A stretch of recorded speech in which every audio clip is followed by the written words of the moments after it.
Olympe, c'est de quand? C'est quoi? Elle est née en quelle année? Elle est morte en quelle année? Elle est née en 1748 et morte à 45 ans. Avec Catel, on avait envie de raconter la vie d'une femme exceptionnelle parce que c'est une des premières femmes qui pose de manière politique le problème de la femme dans la société. Donc ça nous a semblé quand même un personnage vraiment intéressant et puis extrêmement romanesque. Il y avait la possibilité de raconter un événement incroyable de l'histoire de la France, mais aussi de l'humanité, qui est la Révolution française, vu à travers les yeux d'une femme. Alors ça a démarré suite au Kiki de Montparnasse, qui était notre première bande dessinée ensemble. On s'est dit, tiens, qu'est-ce qu'on pourrait faire après comme personnage, comme portrait de personnage. Notre idée déjà au départ, en faisant Kiki, c'était un peu de parler des clandestines de l'histoire. Finalement, on arrive petit à petit dans le temps à ce qu'on appelle la première féministe, et qui en plus traduit tous les problèmes, toute la problématique qu'on a aujourd'hui dans notre société.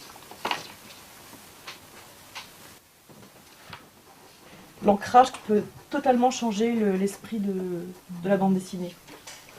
Mais il est possible le regard de faire? Non, moi je pense que là c'est comme si on était vraiment en gros plan sur lui.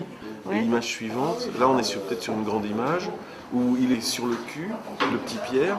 Et donc ensuite, là, ce qui serait bien, c'est d'avoir deux cases où on le voit en train de... Voilà, et on le voit vider. Mais j'écris jamais ce qui se passe dans la case. De manière à ce que le dessinateur, la dessinatrice, là, Catel en l'occurrence, elle s'approprie le texte, c'est elle qui compose l'image et qui met en scène. Donc en réalité, je commence par reprendre, simplement agrandir mon ref. Et à partir de là, je fais mon crayonné. C'est un truc très approximatif, mais j'arrive à partir de ça à construire mes dessins. Alors on est dans l'époque de la gravure, parce que le dessin à l'époque se reproduit par la gravure. Et là, Catel est en train d'adapter ça à son propre système graphique, tout en donnant l'impression que ça résonne comme s'il y avait un parfum de XVIIIe siècle quand même. Ça commence ici. C'est rue des Fossoyeurs à l'époque, rue Servandoni aujourd'hui. C'est là qu'habite la sœur Jeanne, dans un des immeubles qu'il va falloir trouver du 18e. Et là, est-ce que tu as l'adresse précise ou c'est un des immeubles de la rue? Donc voilà, je cherche un immeuble genre 18e. Voilà. Ici, planche suivante.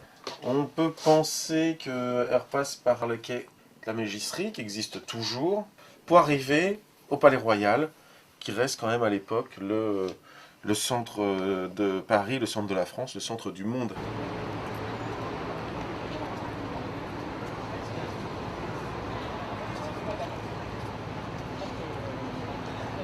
Je suis allée chercher à droite à gauche les portraits qui existent déjà des différentes personnalités qu'on va croiser dans la bande dessinée, les grands classiques de la Révolution française. Il faut que je cherche à quoi ils ressemblent. Car le problème là, de cette époque, c'est qu'ils ont tous des perruques et les mêmes perruques à peu près.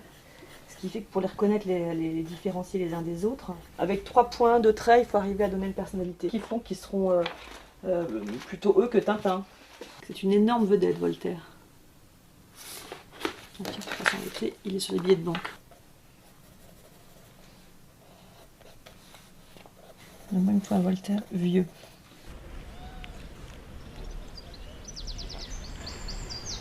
Donc Olympe, c'est une rousseauiste. On imagine même qu'elle a dû le croiser.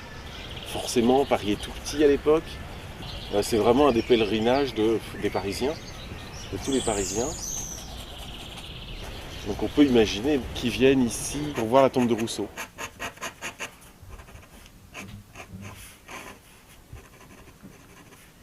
Attends, excuse-moi juste un truc, c'est qui ceux-là là? Ça, c'est le tiers-état. D'accord. Le clergé, la noblesse et le tiers-état. Ils sont le double. Et puis ça, ce sont le peuple derrière. Voilà, et le problème, c'est que pour l'instant, chaque tiers a droit à une voix, en gros. On vote par ordre et pas par tête. Et si on vote par tête, le tiers-état, évidemment, par tête de député, c'est le tiers-état qui aurait forcément la majorité. Oui. Alors que là, en votant par ordre, c'est le clergé et la noblesse qui a forcément la majorité. L'officier, on le connaît.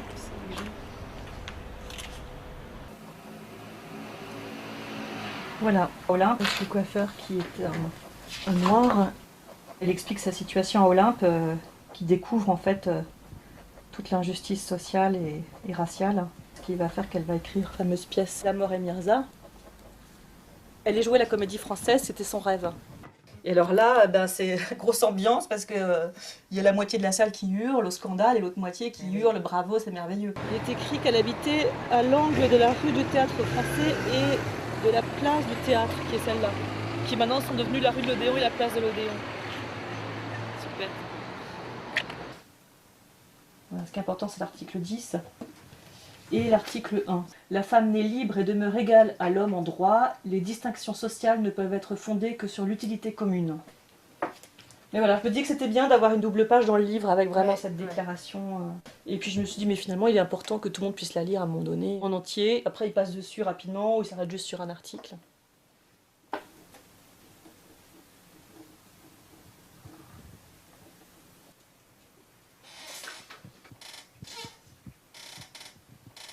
Alors, je travaille beaucoup plus en contraste à la fin. Noir-blanc très fort. Le peu de choses qu'on a comme trace d'elle dans les livres peut tendre à penser que c'était une faux-folle, une excentrique. En réalité, pas du tout. C'est juste quelqu'un qui s'est battu, et plus elle se battait, plus elle se rendait compte des injustices, et plus elle était révoltée, et ça apparaît juste évident. Elle disait quand même que si les femmes ont le droit de monter à l'échafaud, elles ont le droit de monter à la tribune. Ça n'a rien d'excentrique. Il a plu avant qu'elle monte à l'échafaud, ça s'est calmé pendant que la charrette marchait et ça a commencé à pleuvoir au moment où elle s'est fait couper la tête et là c'était torrentiel il paraît. Quand je dessine je me dis peut-être qu'elle va pas mourir finalement, peut-être qu'elle va rester dans cette maison en Touraine et qu'elle va pas repartir à Paris. D'aller comme ça jusqu'au bout, qu'est-ce qui l'anime en fait? Il y a quelques héroïnes dans l'histoire, très peu, en fait, qui vont au bout d'une idée en donnant leur vie. Ça, c'est quand même un truc incroyable, donner sa vie.